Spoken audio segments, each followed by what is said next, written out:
मित्र तीर्था आपके अपने YouTube channel तीर्था coaching maths classes में स्वागत है।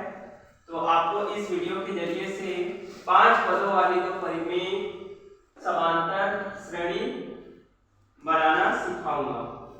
तो हल करने के बाद लिखेंगे दिया गया है 5 पदों वाली दो परिमित समांतर श्रेणी बनाना।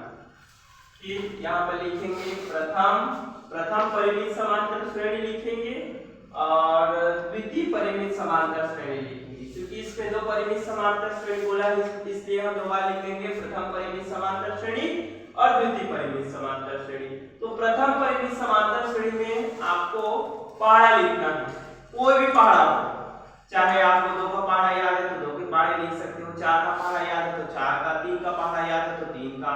तो मैं यहाँ पर 4 का पहाड़ा लिख दिया हूँ।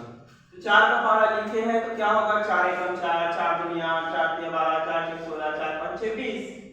तो ये जो है 5 पद वाली बन गया।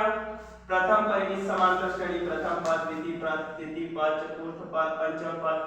इसी प्रकार से जब आप द्वितीय परिमित समांतर श्रेणी बनाओगे तो इसमें आपको बटा लेना है, बटा वाला लेना है। और बटा वाला जब लोगे ना तो हर का मान आपको एकदम सेम टू सेम रखना है। मैं यहाँ पर 5 रखा हूँ, चाहो तो आप इसके बदले 2 रख सकते हो, 3 रख सकते हो, 1 रख सकते हो, 10, 20, 50 जो आपको अच्छा लगे। तो यहाँ 5 रख दिया। तो हर बार आपको लेना है सीक्वेंसली 5 ही लेना है। मैं जो भी आप लोगे ना हर उसको सेम लेना, ठीक है। और ऊपर में जब लिखोगे अंश में ना तो उसको आप जो है बढ़ते हुए क्रम में लिखना है, 1 2 3 4 5। तो इस प्रकार से फिर आपका ये आंसर रेडी हो जाएगा।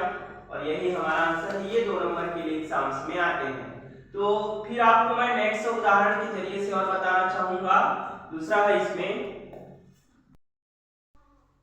जैसे मान लो आपको अगर मैं दूसरा परिमित समांतर श्रेणी बताना चाहूँ, दूसरा एग्जांपल, तो मान लो किसी को 3 का पहाड़ा याद है तो आपको ये नहीं बताना है कि 3 का पहाड़ा ही लिखो, आप कोई भी पहाड़ा लिख सकते हो, लेकिन एक एग्जांपल है आपको समझाने के लिए। जैसे 3 का पहाड़ा लिखेंगे तो 3 एकम 3, 3 दूनी 6, 3 तिया 9, 3 छक 12, 3 पंचे 15। देखिए इसमें 1 2 3 4 5 पद वाला बन गया ये परिमित समांतर श्रेणी प्रथम।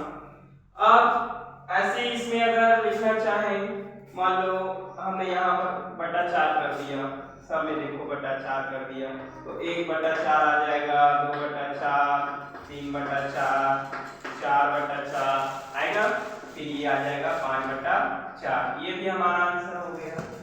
इस प्रकार से अगर मैं आपको तीसरा अगर इसमें 2 परिमित समांतर श्रेणी अगर ज्ञात करना बताऊंगा तो ये हमारा प्रश्न 3 बन जाएगा। तो तीसरा भी मैं आपको बना के तुरंत बता रहा हूँ, ये आपको शायद 2 एग्जांपल्स में समझ में आएगा, तीसरा भी बता दूं ताकि आपको समझ में तो आ जाए कम से कम। जैसे यहाँ पर हम ले लिए, मान लो 6 का ले रहे हैं, 6 वाला, तो 6 एकम 6, 6 दूनी 12, 6 तिया 18, 6 चौक 24, 6 पंचे 30। 5 बार हम इसलिए ले रहे हैं क्योंकि 5 परिमित संख्या बोला है 5 पद वाली, इसीलिए 5 बार लिए हैं। अब इसमें हम कर सकते हैं 1 बटा 7, फिर 1 के बाद आएगा 2, 2 बटा 7 ऑर्डर बढ़ते हुए क्रम में, फिर ये 3 बटा 7, 4 बटा 7, 5 बटा 7। इस प्रकार से अगर मैं आपको एक और बताना चाहूँ तो मान लो किसी को 10 का पहाड़ा याद है, एकदम सरल वाला पहाड़ा याद करता है तो 10 से ले ली, मान लो 10 20 30 ये 40 50, ठीक है। अब बटे को फिर से हम मान लो यहाँ 1 बटा 10 कर दिए, कोई दिक्कत नहीं है। फिर ये 2 बटा 10 आ जाएगा, 3 बटा 10 आ जाएगा, ये 4 बटा 10 आ जाएगा, ये 5 बटा 10 आ जाएगा। इस प्रकार से आप जो है 2 परिमित समांतर श्रेणी बनाना सीख जाएंगे। और लास्ट में आप लोग ऐसा निशान लगा देना, कोई दिक्कत नहीं है, बनाना चाहे तो भी आप राइट, नहीं बनाओगे तो भी कोई दिक्कत नहीं, ठीक है। तो ये हमारा आंसर है। तो थैंक यू, आपने अपना कीमती समय निकाल करके देखा, इसके लिए धन्यवाद। तो थैंक यू फॉर वॉचिंग। अब हम नेक्स्ट वीडियो में मिलते हैं।